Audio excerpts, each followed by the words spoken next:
Oh yeah, welcome to episode 97 of the Permaculture PIMPcast, where PIMP stands for Permaculture is my passion. The only PIMPcast on planet Earth where we discuss permaculture, preparedness, and practical living. How you doing, son? Pretty good. I'm still a little sweaty from practice, but thankfully the fan's on. Yeah, I'm a little bit broken down myself, a little bit sweaty, dreaming about revolution, looking at my machete. All right, y'all, this song. Can't play that song on the PIMPcast. No, we can't. This episode, of course, is always brought to you by Hickory Ridge Soap from Two Old Crows Homestead.com. Turn that simp into a pimp. Bam! Also, the reason why I'm getting tongue-tied there is because I can't forget to remember to issue a happy anniversary to the folks over at Two Old Crows Homestead.com. Go over there, show them some love, y'all. You need some soap. Yeah, that's awesome. Randy, Shelly, they've been together for a long time. Yeah. Dang. Yeah, well, they ain't that much older than me, but they've been together a long time, and they are fantastic people. Mm-hmm. I'll always have a warm spot in my heart for both of them. Number one, the one closest to my heart is Randy because he makes some ball. Shelly's like, I can't believe he just said that. Hey, to a man's heart is his stomach, and Randy makes some of the bombest thing I've ever had in my life. Yep. He calls it pork belly candy, and of course, Shelly makes. You know, I think of you every night also, Shelly, because she makes that soap from Hickory Ridge Sexy soap. Beast. Yeah, I'm gonna get all buttered up in Sexy Beast as soon as I'm done with this PIMPcast tonight. But hey, want to absolutely positively, they are fantastic people. So is everybody else up in that Kentucky group, Jason. Yeah. All of which we got to get a hold of and get on this PIMPcast. Now that I got a few things knocked out, hopefully I can open up the door, start doing more interviews and making more people aware of how many awesome people are out there doing this, and they are knocking it out of the freaking park. All right, also brought to you by Heaven's Harvest, 10% off with promo code PERMA. We're batting 1,000 on those seeds, son. Everything we're putting in is looking off the meat wagon from them. And they only boast an 85% germination rate. So far for us, it's been 100. So if you need any heirloom seeds over there, I mean, here before long, y'all, it's going to be, those are going to be more valuable than a lot of other things, I suspect, the way things are going. And they come in like reusable, awesome seed packets. Yeah, they really Mylar. Yeah, there's no second way they do anything over there, y'all. The food's good. Everything you can't do yourself, pick it up over there. Remember, 10% off with promo code PERMA. Don't forget to tip a pimp over there on the Fountain app. You can listen to all your podcasts. And, of course, at the top of the list better be that PIMPcast, you know what I'm saying? And you could also tip a pimp over there. Also, leave some pretty good comments. But, hey, y'all, don't forget, also, no matter how you're listening to us, please take time to write in a review.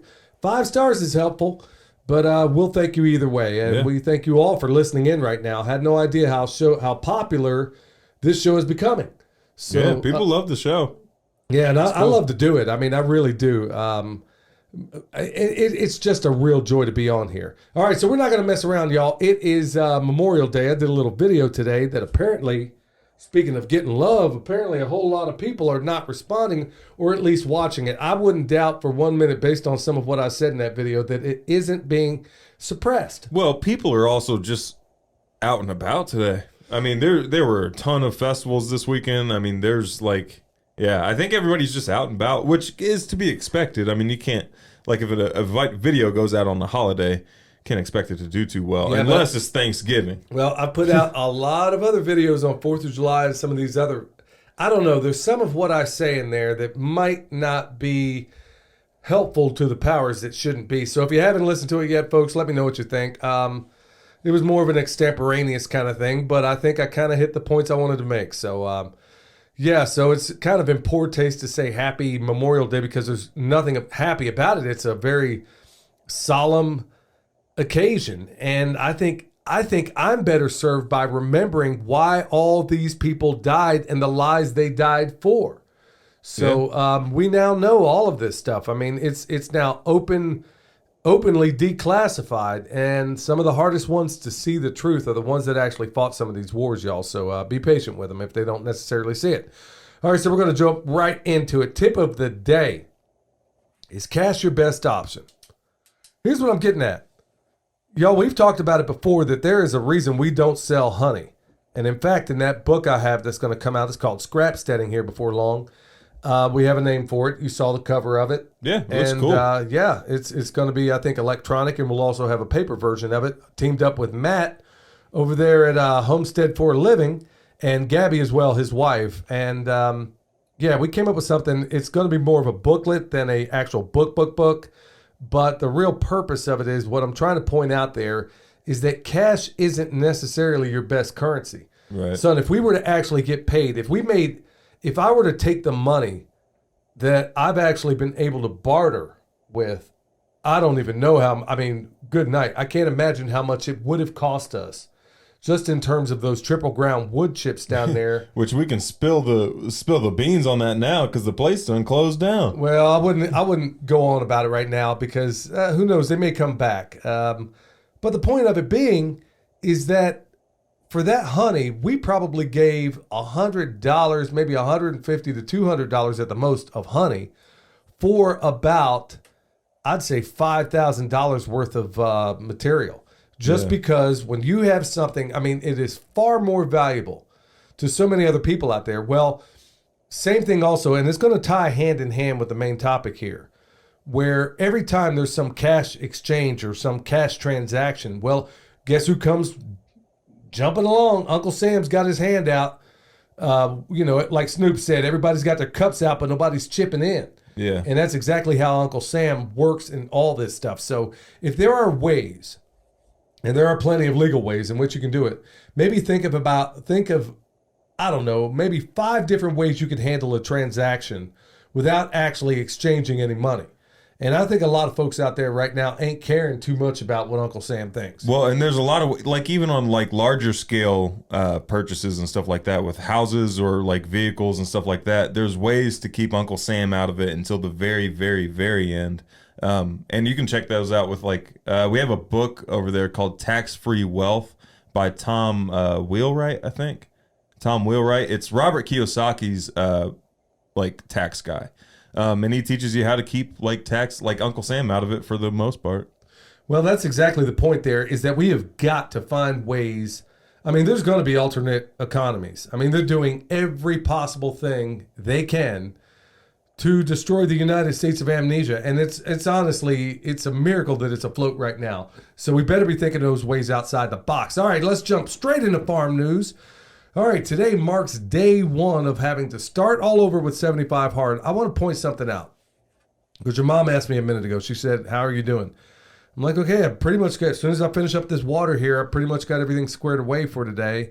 And I'll be honest with you, for the week that I didn't do it, or however long it was since I got back from Greg Judy's where I screwed up, for that whole week, honestly, it felt like there was something very missing from my life.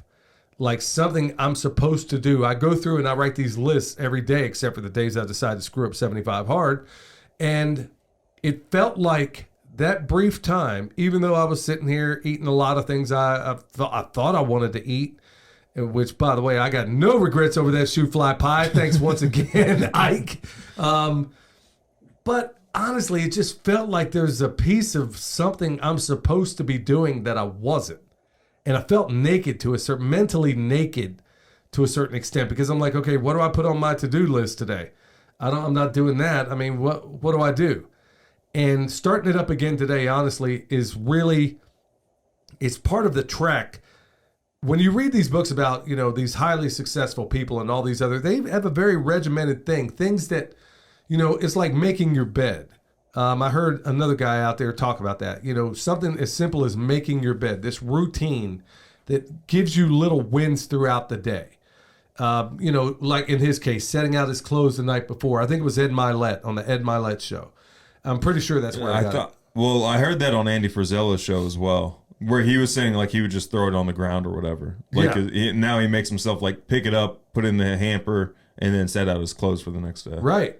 Or, certain cleaning things that he does. He could hire somebody to clean, but, it's important that he does it himself. Or picking up the trash that they pass by, like in their warehouse and stuff. Exactly. So it's little things like that where doing the 75 hard kind of makes you not overlook some of the things that maybe in the past you might have. And like some of the massive changes we saw in you when you were doing it. Well, I think like in those instances specifically, it's small victories over the little voice inside your head. Yeah, it's that little voice inside of your head saying, "Oh man, you really don't need to do this. You'll just." In my case, man, it was just a matter of just stupid forgetfulness because I had so many. I broke my routine by what seemed like a minor thing, not writing it down because it worked for me before, and then next thing you know, right back at square one. But the point of it is, at least this time out, I realized also that I was afraid in terms of my intensity. I'm like, I'm getting older. Am I going to go out there every time I pick up a weight? I'm out here thinking, okay, is this going to be the time I screw up my back again? And then you and mom are out there doing all the chores for 2 weeks until I get my back straight again. I never had back problems like this before. And I'm like, okay, well, I've gotten rid of a little bit of that innate fear that I've had about working out. And I'm just going to go ahead and push through, man. You know, consequences be danged. I'm just going to ride on with it. How you doing in yours, son? You decided to take a new dietary approach? Yeah, so my allergies have been like horrible to the point where I'm not, like at night I'm coughing like crazy and I'm not breathing right, and it's still affecting me to like even today. But I'm on day 4 of just a straight carnivore diet. Still kind of lower energy. I'm still transitioning over. I didn't do a gentle transition. I was just tired of allergies and immediately switched over.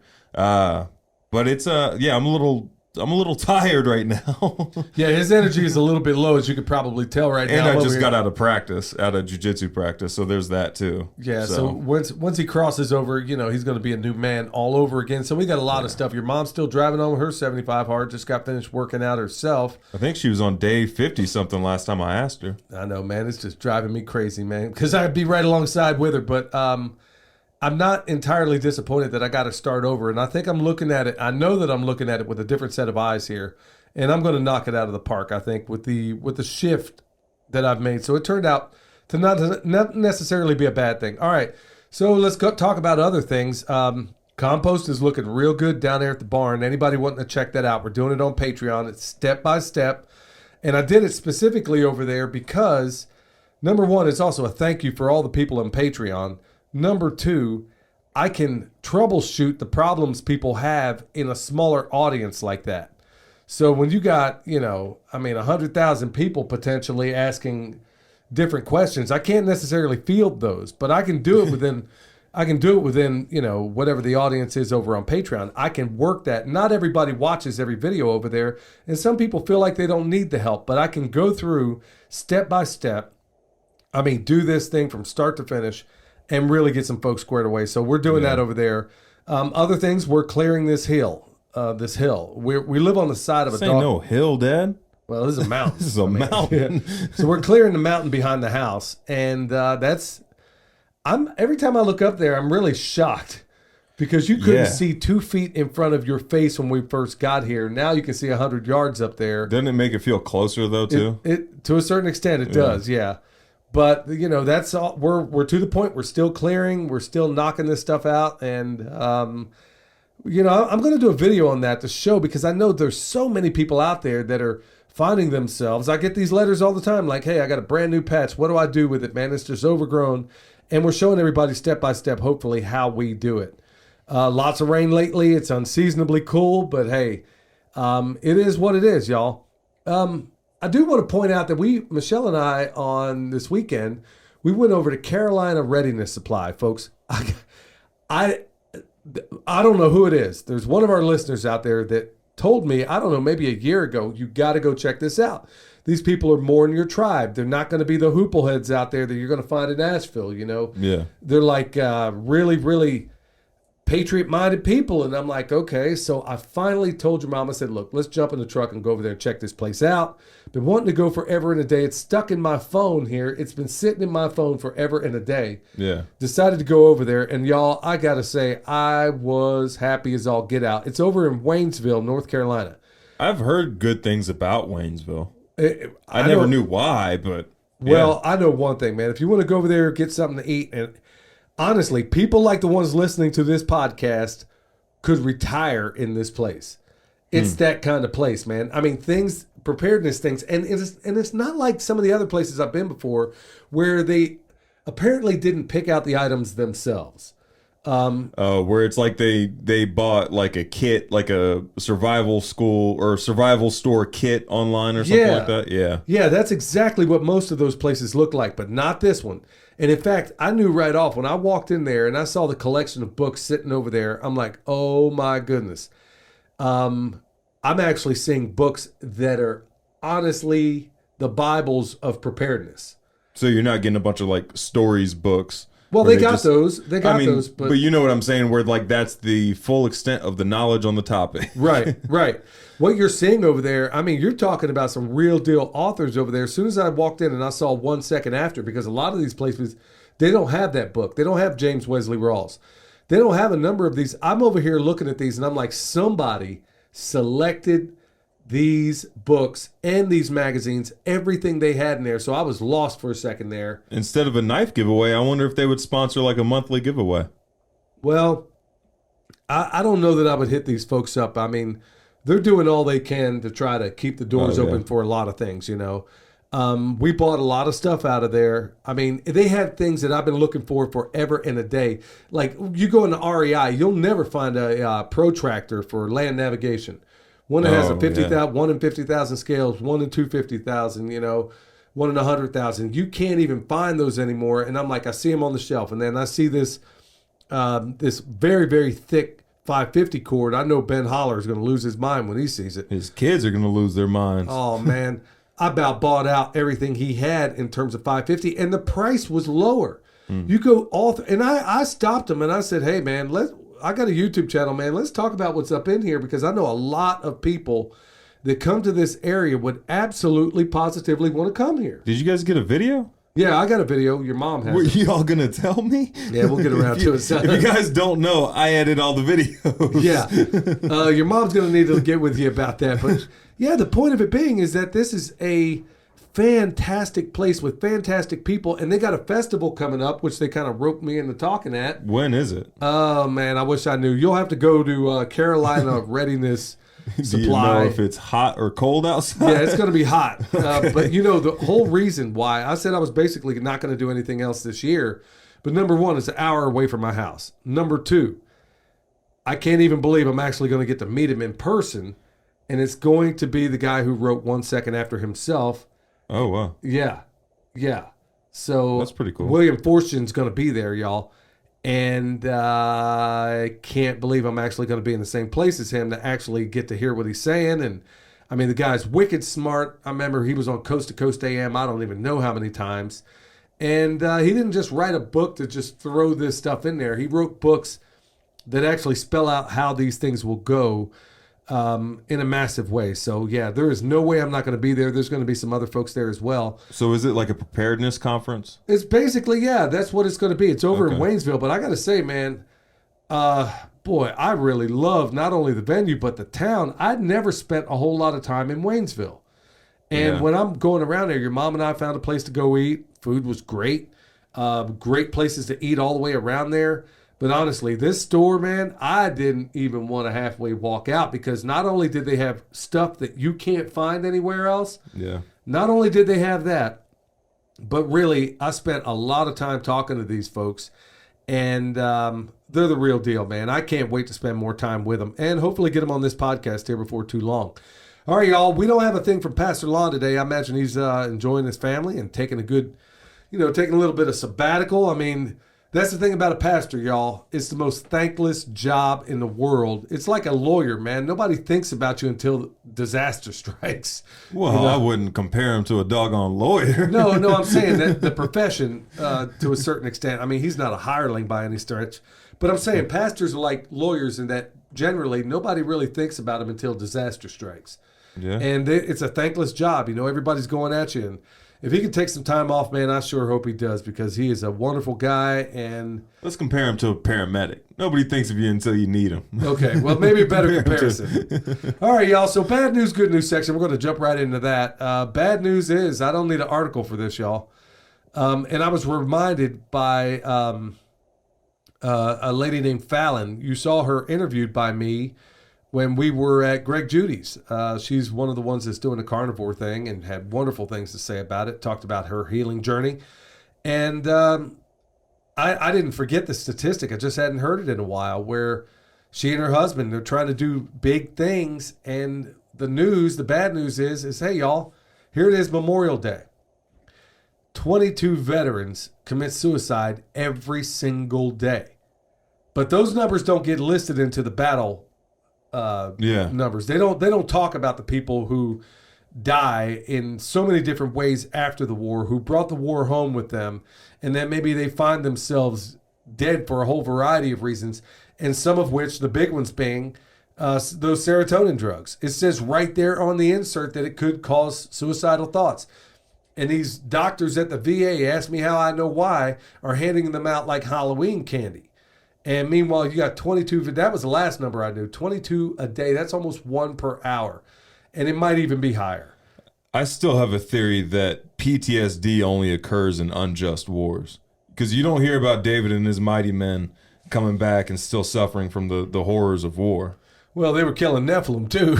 I mean, a lot of times. So. Yeah, I mean, there's that, but even then, like just battles and stuff like that, you don't hear about people coming back and then like dealing with the horrors afterwards. Yeah, you hear about the horrors of like maybe what the other side or the evil was doing, but I don't know. Like PTSD seems to be relatively a new thing. No, it's not. They used to call it back in the day in the Civil War times. Yep. Was that a just war? No. Well, I don't think it was. I mean, that's making my point. It seems like since these wars become bankers' wars, then PTSD seemed to. I think it might be a spiritual thing. Could be. I mean, there could be something there. But honestly, the horrors, no matter what war you're in, you could say the Revolutionary War was a just war. There's even some alternative history on that people would find curious.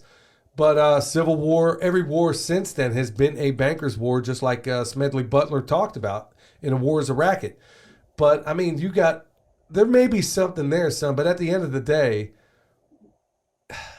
If somebody has more information on it, let me know, because I feel like it's the right path. I have a gut feeling that it's the right path. I just don't have it all I don't know that you can say yet. that, because no matter the war, there is going to be... War in itself is atrocity. Everything about it is atrocity. You know, the way they talked about it when I was watching all those Rambo movies and stuff growing up, it's never that way. And nothing's ever the way they present it. And honestly, they get people who go out there, like Henry Kissinger said, maybe that's a quote I should have brought up in that video, where he said, military men are big, stupid animals that should be used as tools for foreign policy. He was quoted by Bob Woodward as having said that. And that polecat just turned 100. How many people are in early graves because of that moron? Well, he's a wicked moron, but I mean, and not only him, but the people like him, you know. Y'all just, at the end of the day, what I'm getting at, what I'm really hoping is to say some prayers out there for these people, not just American soldiers. I'm talking, you know, we talk about American casualties, you know, we talk about the 58,000 that died in Vietnam, but nobody talks about the more than 2 million that died. And then how about the other, you know, things that we set up, like Pol Pot killed a third of his population. A third of his population. And that was all set up by people like Kissinger and his ilk. Well, not just the ones that we directly killed, but the ones that are still dying from the what is it, Agent Orange that we sprayed over there. Yeah, that doesn't go away. It's a dioxin, by the way. Or the ones over there, Madeleine Albright or Madeleine Not So Bright, you know, talked about all these kids that were dying as a matter of the sanctions that were over there in Iraq. Another BS war, and, you know, talk about all these people over there, these kids that are dying and are still dying because guess what? Just like the Russians said, you come over here and drop depleted uranium on Russian soil, you just started World War III. Well, what do we know that depleted uranium did in Iraq? We might as well salted the fields, for crying out loud. Birth defects through the roof. And they knew it would happen. That's the part that kills me. But, folks, I don't mean to go so far off the rails. Good news. Yeah, no, well, I mean, before I want to make sure that I point this stuff on Memorial Day, because we tend to memorialize the people that are fallen, but we tend not to realize the reason why they're fallen in the first place. You know, I won't even keep going on, y'all. And believe me, off the top of my head, I could run hours and hours and hours. But I won't. Pray for those people out there that are suffering, especially our veterans out there, the ones that aren't yet awake. No, the ones that haven't yet died. There's a whole lot of people that died in Vietnam after they came home. They died in Vietnam, but they didn't know it till later. And I know some of those people. I know, in fact, I've known several of them. And just keep your prayers out there that the Lord will miraculously heal these people, because they shot us up with so many things, y'all. Mysterious drugs out there. I remember my brother who was in the Marines, when he went through, goes through, gets a battery of shots, and yet they don't write anything on the shot record. So there's all kinds of drugs and crap that they shot in all of us, no matter where you served, that they're using all of us as guinea pigs. There was a comment on the video that you just put out, that Memorial Day video. There was a guy saying he doesn't know a single Vietnam veteran who isn't an alcoholic. Yeah. Okay, so I'll just tell a brief story. I grew up in Oklahoma. One of the guys I grew up with, his name was, well, I better not say his name, but his uncle was Billy Walkabout, the most decorated vet, Native American vet in history. Most decorated by far. And he should have won the Medal of Honor, should have won it twice, really. There's a book written about him. He's in the book. It's called F Company Lerps in Vietnam, by a guy named Gary Linderher or something like that. I read it years ago. And I couldn't believe what I was seeing, because as I was growing up and we were around this guy, he was always drunk as Hogan's goat. And heard all these stories. Of course, we're thinking his nephew, who I grew up with, and I knew him very well. I knew him very, very well. He was one of my buddies running around. We always thought that this guy was just, he would talk about these stories in Vietnam, and every time he'd do it, he was always inebriated. And we just kind of marked him off, me and your Uncle Dion, as just nonsense, as BS. Right. I get to the Army. I'm in the 82nd Airborne, and like we ain't got nothing better to do in our spare time than read old Army books. Sure enough, this guy, Joe Rodriguez, real good friend of mine, he says, "Hey, man, didn't you tell me about some guy named Billy Walkabout?" I said, "Yeah." He says, "Dude, he's in this book." And I'm like, "What?" I sat there, read the book, and then I'm like, "You have got to be kidding me." I come back, and next time I saw him, dude, I tried to apologize to him. Of course, he was so out of it, he didn't even recognize. When I came home on leave, I made sure I tried to find him. I'm not sure he would ever remember it. But anyway, he died early. Agent Orange poisoning. Guys I knew when I worked at the VA, all of them, Vietnam vets, all of them dead. Graveyard dead because they were poisoned with Agent Orange. And even those guys, even though they were poisoned and coming down with these unbelievable cancers over and over and over again, I still couldn't even get them to take a second look that it was Agent Orange that caused it. Meanwhile, all their buddies, same ones that died of the very same thing, they just figured it was their time. I couldn't even get these guys the horrors they had seen. And it was like it was so dreadful and horror filled that they couldn't even get their heads around the fact that this actually happened to them, that they were intentionally poisoned. Operation Shad. They sat there and shot up all these Navy vets with radiation just to see what would happen. Bill Clinton even apologized for it. Y'all, the list is long from the top of my head. I literally can fill up books with all the information I personally know about this. Would you rather believe that you were fooled into all of this, or would you rather believe that, like, the lie, and believe that you know this is the consequences of the sacrifice you made? I would rather. I mean, not necessarily you, because I know which one you would pick. No, I know it's a rhetorical question. So Ryan, that friend of mine who was related to Billy, he ended up going off to the military too, because he had heard these heroic stories from his uncle, and he was very, very into the native, because he was full-blood Cherokee and everything. And having grown up in Oklahoma, you'd hear this stuff. And, as a kid, I chalked off a lot of this stuff. And Billy told this incredible story. It's even recounted in the book of these spirits that came surrounding him. And he's, even by the account of the writer in that book, is like, dude, I'm watching a guy win the Medal of Honor right in front of me. How is he not being shot right now when the entire Viet Cong army is basically on top of him? And he's just moaning, like something right out of the pages or a movie, Yeah. The way it was described. And of course, there was a lot of this, there was this other stuff that they were into as natives, And that's a whole nother story altogether, but it makes me sick. I would rather, to answer your question, son, I would rather be very, very open and brutally honest about our government and how they are not your friends. And how you were seeing this cannon fodder. Like I said, look at that quote from Henry Kissinger. And there's a whole lot of them out there. I would rather those kids hear what these hard things that I'm saying and say, gee, Do I want to go off to the military? Do I want to do all this and be used as a number? Because that's exactly what you're going to be used for, despite what everybody else tells you. I'm not going to win any fans by saying this, but look, I'm going to tell you the truth, whether you want to hear it or not. All right, so on to some good news, son. I could almost run this whole program out on this, and I know I've gone quite a ways.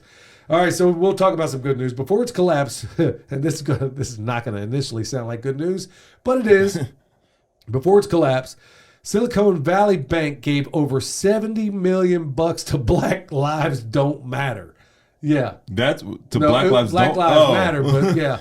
That's and other woke causes. $70 million. They sat here, robbed all these people. The reason why I say this is good news is because there's a whole lot of light on Patrice Cullors and all these other people over there at Black Lives Don't Matter, because really it didn't. I mean, she took this money. You look at what they did with it, man. She's buying her brother, hey, nephew, you want a house? Hey, boyfriend, you want a house? Sitting there divvying up all this money out. Well, now it's coming out.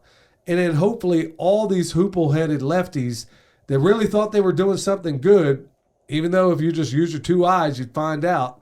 When all the Black Lives Matter protests, there was one token black person in every single one of them. Man. And you and I saw some. Oh, yeah. Yeah. And they picked the one that can't decide their gender, too. Yeah. And we couldn't pick either. That girl was crazy, screaming at the top of her lungs. And the story on that one briefly is that they ran off. There was some there was some people out there, old folks out there supporting the police department in Nashville. Yeah. The police are across the street watching these old folks get bullied by Black Lives Matter, did absolutely nothing. I witnessed this. Yes. I saw it with my own two eyes. And then when they did come over, acted as if both parties were at fault. Yeah. Like, come on now. I mean,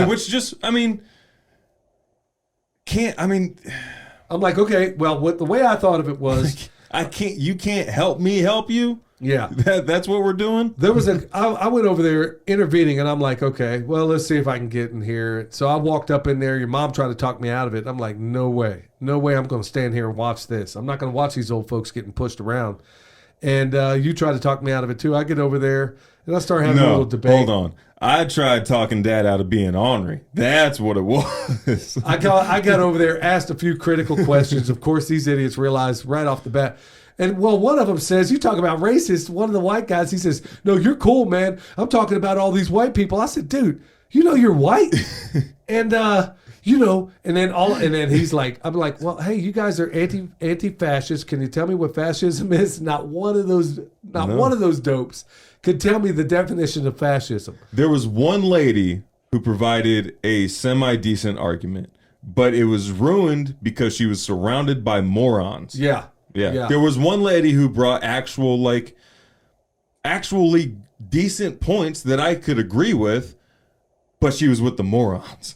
Well, that's, which, shows that she ain't that bright either if she thinks these people are benefiting her cause. Well, at the end of the day, when I walked out of there, when I saw how the cops reacted to people that were in support of them, I'm like, okay, forget you guys. Yeah. Okay, you got citizens, old folks out here.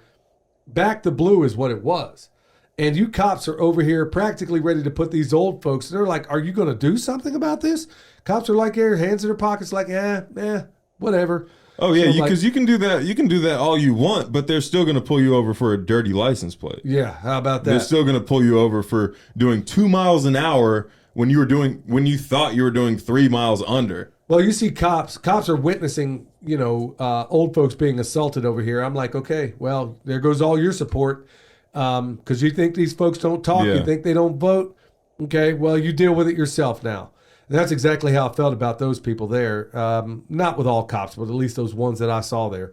All right, so the other good news, Target loses $9 billion in market value following the boycott launch after its LGBTXYZ Pride kids clothing line. I've been waiting for this moment. What? All right, Strider 47. Here's a shirt you need to make. Too big to tuck. That's the shirt we make, and it's in support of everybody boycotting Target. Oh man, son. We'll see how that one works out. I still got another shirt out there that Strider sent me. I still got to wear anyway. Well, that's for episode 100. Yeah, but you know what? The real killer in all this is there are other. Okay, so Bud Light did this, have made absolutely no attempt to try to switch gears. Andy Frisella provided, I think, a really good reason as to why they do it, because all these giant corporations are beholding to larger corporations, BlackRock, State Street, Vanguard, and they're taking their marching orders from all these people. Target, same exact position. And I saw on davidike.com, I think it was, I can't remember, where other big retailers are doing the same exact thing. Yeah. They're falling in line. There is no way you don't know that this is just trying to put the nails in the coffin even quicker, y'all. So at the end of the day, North Face. that's Did you it. see that Yeah, commercial? Yeah, another one. Yeah. I thought it was a spoof. I thought it was like a fake like a spoof commercial that made like they made as like a joke, like in regards to the North Face commercial, but that was the legit one. Just Google that. As you're pulling them off, look, there's a lady I'm going to talk to tomorrow, and I know, can't think of the guy's name. He just wrote another book of all these American-made companies that ain't playing this woke stuff. Yeah. And look, y'all, we're going to have to do business with these other folks. I mean, so the ones at Target, like Andy said, so the ones at Target and all these other places that are ultimately going to be on the unemployment line, they're going to need a place to go. So we have got, instead of just going to Amazon and doing it that way, we got to find local. It takes a little bit of work. But we need to find local people that can fill those needs, that can hire these people, that can expand their companies and do a number of other things out there, y'all, to fill the gaps, because they are intentionally trying to torpedo everything that's going on out there. Son, you got any more thoughts on that? That's it. All right, y'all, when we come back, we're going to get straight into it.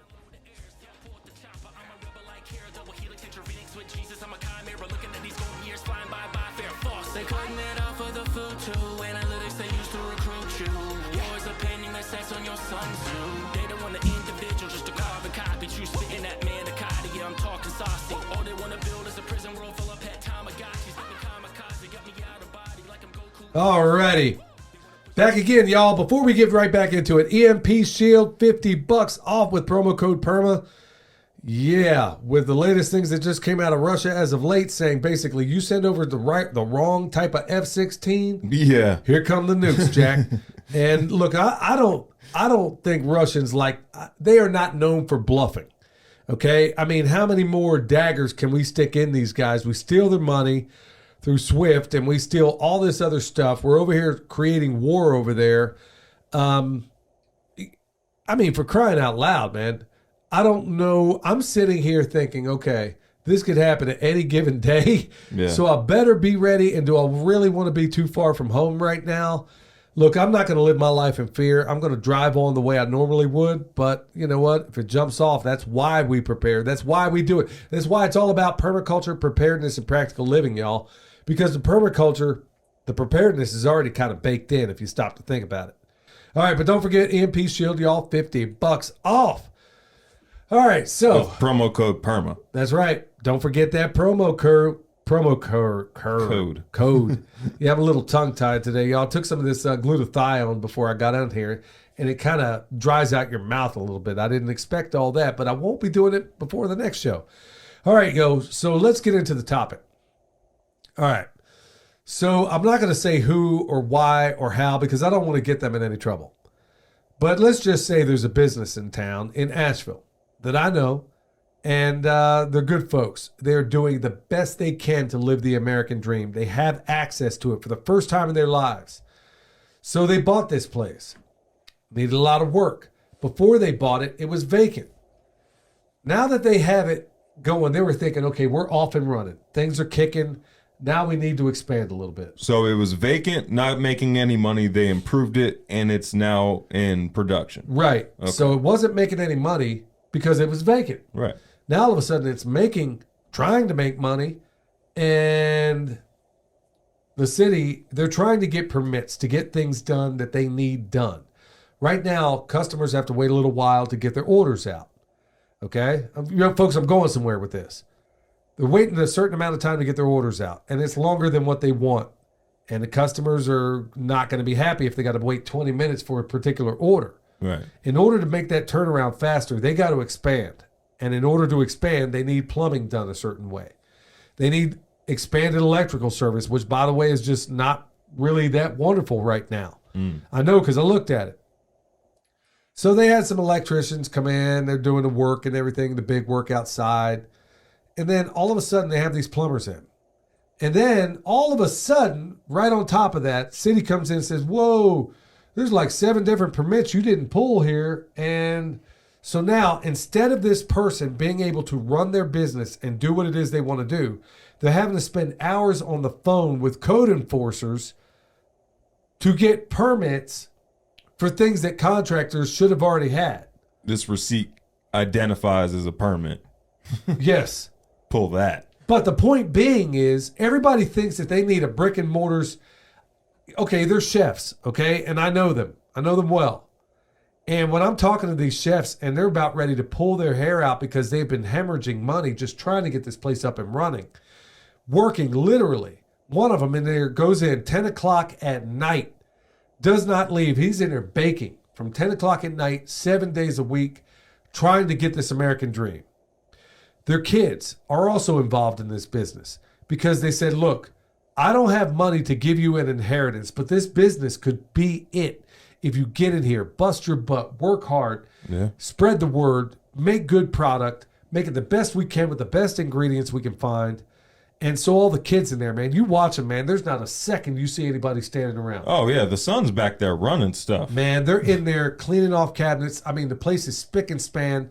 It was a complete dump when they got it. Now this place is off and running. And now, here it is, Uncle Sam. You see a little, when I say cash is maybe not your best option, y'all, Uncle Sam comes in. Uncle Sam, in this case, being the city. This business wasn't doing anything to begin with. Now that they're off and running, now they're in there with their hands out saying, okay, well, we're going to shut you down if you don't get this permit. Calls, spend hours dealing with government bureaucrats to go get a permit. And it's some nonsensical BS permit. Like 5 different permits just to get the plumbing going. Man. Another 5. And then when it's all said and done, they're spending $1,000 on permits. $1,000 Wow. on permits. Look, that is highway robbery. And Like they're like, you have to pay the city to make this vacant building better. Like to improve the city does nothing but benefit from this building being in like an operation and being like better. right, because their tax money, and now to stay competitive and keep the people they have to pay them more than everybody else is, and not by much, because everybody's just barely making it. I mean, we're talking like $25 an hour ain't really that much to live on in a place like that. But their employees even believe so much in what they're doing, they're like willing to suck it up and work hard. And it's just heart-wrenching. I came back here after I talked to your mom, and I'm thinking, good night, man. I mean, why does everybody seem to think government is your answer? I mean, our neighbor can't even sell his property for I don't even know how many more years because the government came in and put a fence for him. Right. So you take that Faustian bargain, whether it's a government grant, and think about that, folks.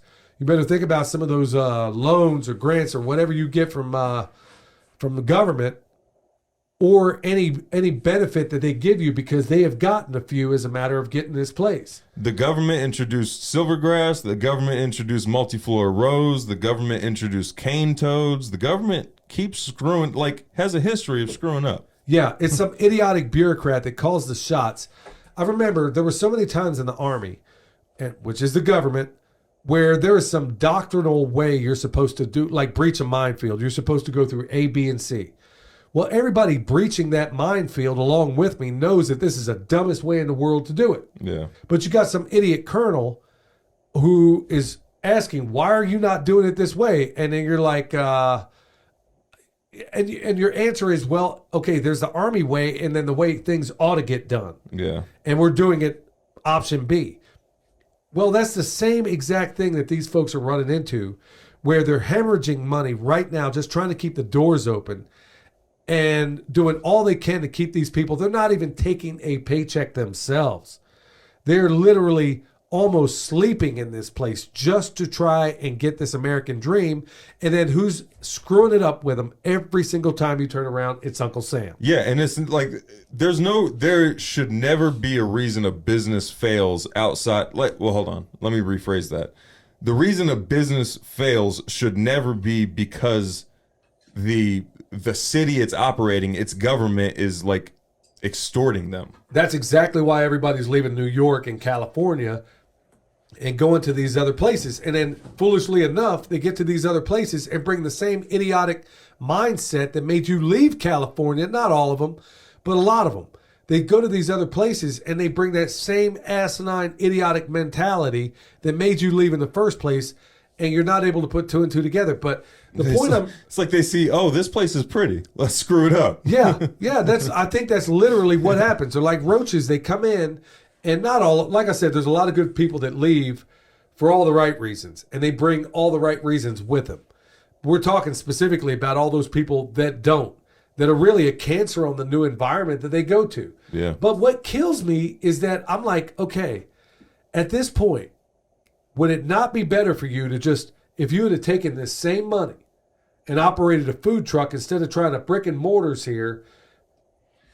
Yeah. Because the onerous regulations that you're going to, they're still going to extort you 30 ways to Sunday, having that. Or maybe different location right outside of the city, maybe. Well, there's also that option, but still you can operate with a fraction. What I'm trying to say, y'all, in all of this is every single way humanly possible, if you can avoid dealing with any government restrictions or living in a place where they're going to come down on you like Thor's hammer, you might want to think about doing that. There's a whole lot of farmers out there, and I was in a group with them locally around here. Of all the I don't know, 30 farmers that were in there, we are the only farmers, the only ones not operating under grants. Yeah. The only ones that don't take grants. The only ones, in fact, every single farmer in that place could not operate without grants. And this, they told me so. Well, yeah, and this ties back into what Andy Frisella was talking about. Like, the reason, because people complain that he talks about, like, it's supposed to be a business podcast, and he talks about stuff outside of business. And he's saying, like, you need a good, like, culture in order for business to survive. Right now, Asheville is sick, and that's why businesses are struggling. Right. And you got bums, every other business out there. You got some 5-star restaurants, y'all. You got some really awesome places. And where do you see all these, oh, I'm supposed to be politically correct, all these bums? Yeah, that's what they are. They're bums, half of them. Yeah, there's some of them that are legitimately homeless, but a lot of them are doggone bums. You're sleeping in front of this 5-star restaurant waiting for some extortion for these people to basically pay you to get out in front of their restaurant. And before the comments come in defending these bums, you don't understand. Like, the people in Asheville, specifically the ones in Asheville, it is a lifestyle choice. It is not like bad times fell on them or anything like that. They have, I mean, we see them cycling shifts at the stoplights. Yes, brand new sneakers on. Yeah. Go out there, they'll disfigure their faces. I mean, it's like they'll saw the air with their hands. I'm going straight Shakespeare on you here. But honestly, when you get down to the brass tacks here, the owners are not allowed to do anything to remove these people. And so they're going to destroy yet another place because of political correctness. So folks, the reason I'm talking about this, the reason this matters is if you're trying to have a successful farm business and maybe you're going to the farmer's market, you might want to think about that climate for business. Or maybe you're looking at maybe opening up a storefront somewhere. Well, if they're going to allow bums to sit here and camp out in front of your place until you pay them extortion money so they can go buy more drugs, does that seem like a logical place to do business? Not at all. Because I don't even recognize this town anymore. I don't even recognize Asheville. That from the time we saw it the first time till the time we got here, it is not even recognizable. So, folks, you might want to think about that. If you're thinking about, oh, I'd love to have a little farm store, I might want to do this, you might want to be in a place where you can deal with these problems. You might want to be in a place where they don't extort all of your money, shaking you down for the change in your pocket, where honestly, when you get very honest with these folks, what floored me more than anything is they got tons of clientele walking in there. Yeah. But they need twice as much to be able to put up and pay for the regs and all the other things that they need done just to be in compliance with these BS regulations, when meanwhile the place next door is practically falling in on itself. Here's a fun fact about the homeless in Asheville. Did you know that they used to bus them, before COVID, they used to bus them out to hot springs? Really? Yeah, they used to bus them out there and drop them off.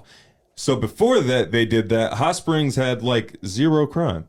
They started doing that. Crime started going up. And then, you know, that bouncer that sits in front of that, it's odd. It's an odd sight. There's a bouncer that sits in front of that one like bar/restaurant in Hot Springs. It's like off to the right as you go through. He's that's the reason that guy is there is because they started busing homeless people out to Hot Springs. Well, that's not cool. I mean, Here's an idea. Stop. Okay. Look, y'all. Well, so I could go down a rabbit hole here. I better not do it. Look, what I'm trying to point out here is right now you have at least some way to operate online. You might even live in a town, but when you get to any bigger cities or any woke cities, which seems like every city these days, you might want to think about doing business elsewhere. You might want to think about doing business far elsewhere, because the truth of it is they are absolutely determined to ruin these places. And meanwhile, people that are toiling away day after day, week after week, month after month for no pay at all, or for a pittance, if they can manage it, doing everything they can, doing everything right they can to live the American dream, are basically being destroyed. Yeah. By government, by the very thing that so many people seem to think that we need right now. All right, y'all, I'll get off that soapbox. When we come back, we're going to get straight into the Q&A.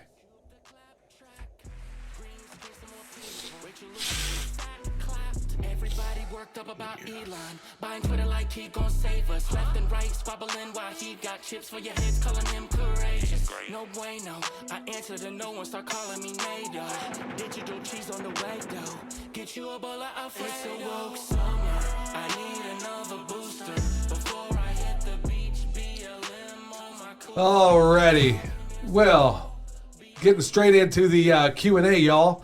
Thank you so much for sticking around. Right off the bat, well, we got one here from Matthew, and he's saying, I just went on a camping trip with a few friends. It's a beautiful picture here, son. Oh, wow. Woke up to see this in the sunrise. It was beautiful, and under 30 minutes, I began to see chemtrails start to come across it. Man.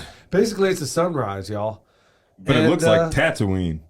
Yeah. Yeah. Yeah, that is really something to look at. So, I mean, beautiful sunrise. And he, put in Psalms 37, 12, and 13. The wicked think they have control and power over the world, but the Lord laughs at them because he knows it is temporary. God is still in control of the weather and everything else. He only allows what he permits. I mean, that's it in a nutshell. But right now, we still got to operate on this planet, y'all. And might want to think about some of those enclaves where you can meet more people that are all about what you're into. And so that's why I pointed out that place over in Waynesville. Yeah. Because honestly, there's going to be another gathering coming up. And even though I said we were going to kind of chill for a while, well, this one's close, and I'm going to go, and I'm going to be teaching something. Got one from Captain Diabetes. Hey, great episode, but I wanted to let you know the volume was low and you can hear a soft buzz in the background. The episode where we had all those mess ups, last episode? Yeah. Yeah. Yeah, there was another thing going on with that. Yeah, there was a lot of weird stuff going on that last time, y'all. There was a lot of spiritual stuff, I'm convinced. My friend Ike, I read it in the last one, man, where there's a whole lot of dumb stuff going on everywhere. And I don't know what it was specifically last week, but it was bad.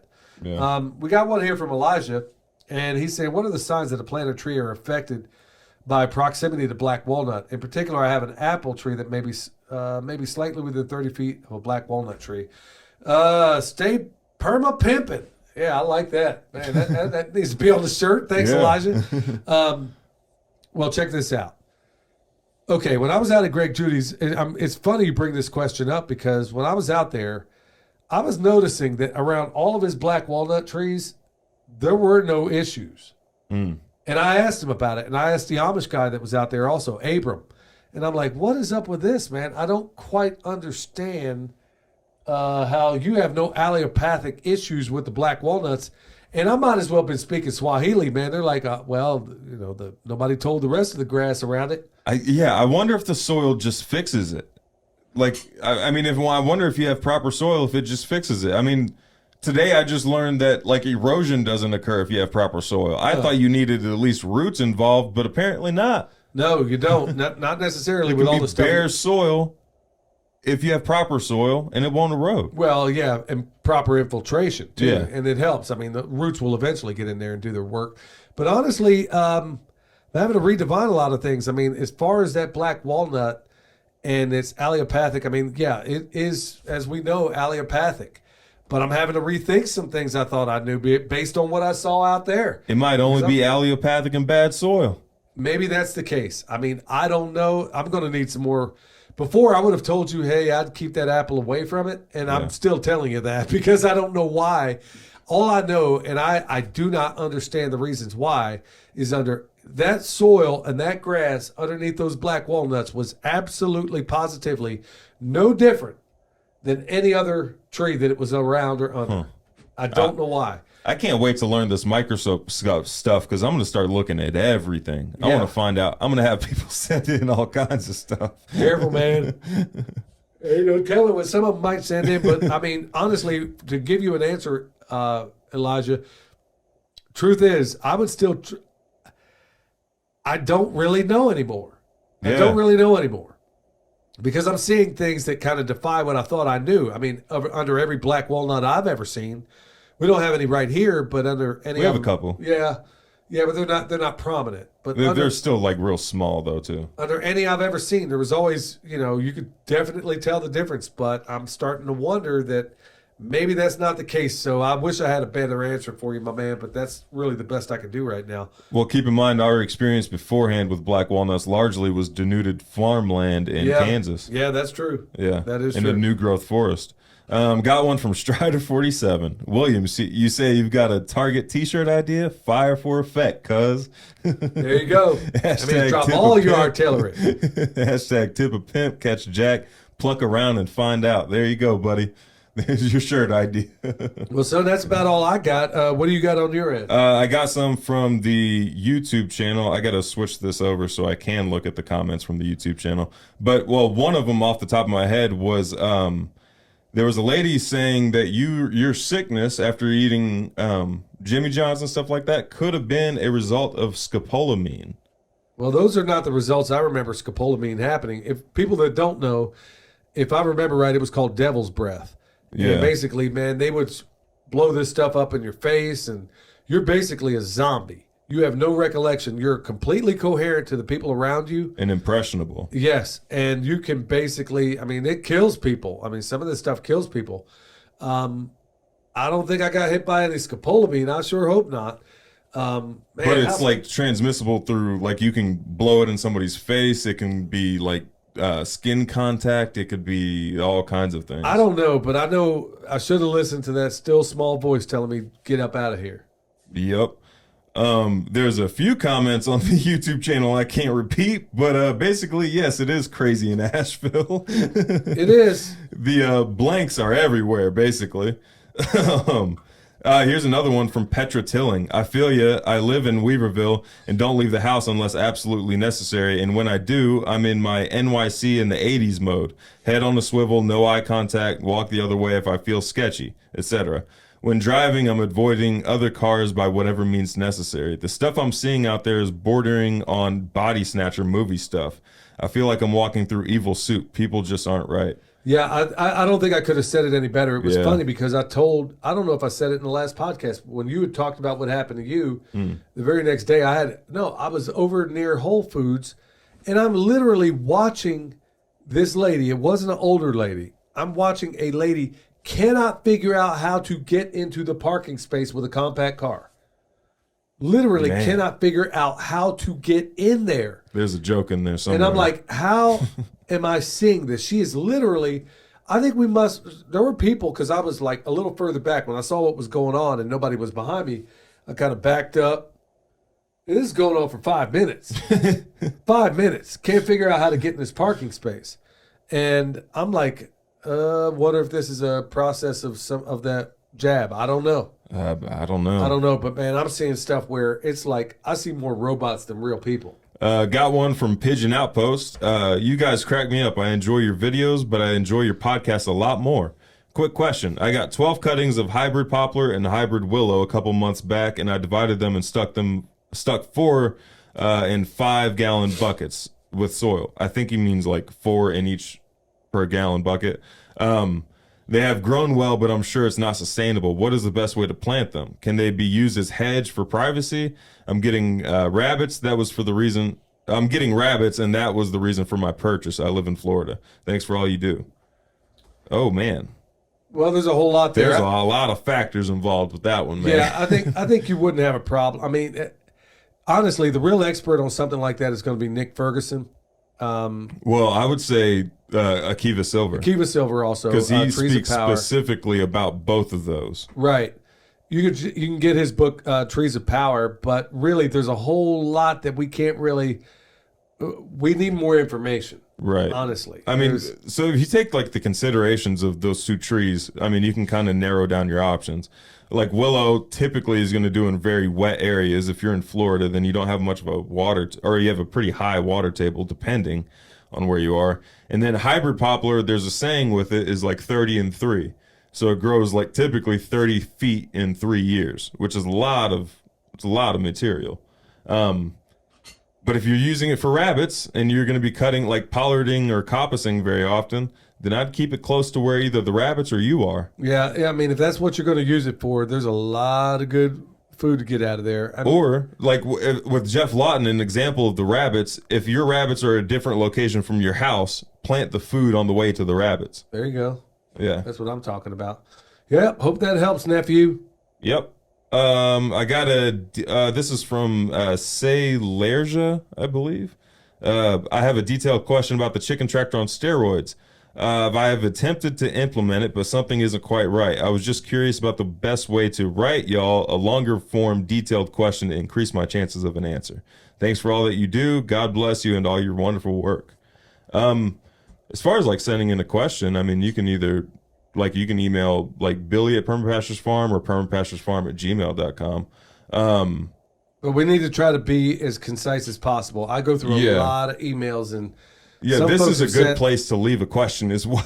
Yeah, because I just read it. Yeah, I mean, just try to be as concise as you can because there are folks that have sent emails. Honestly, I can't spend 15 minutes reading.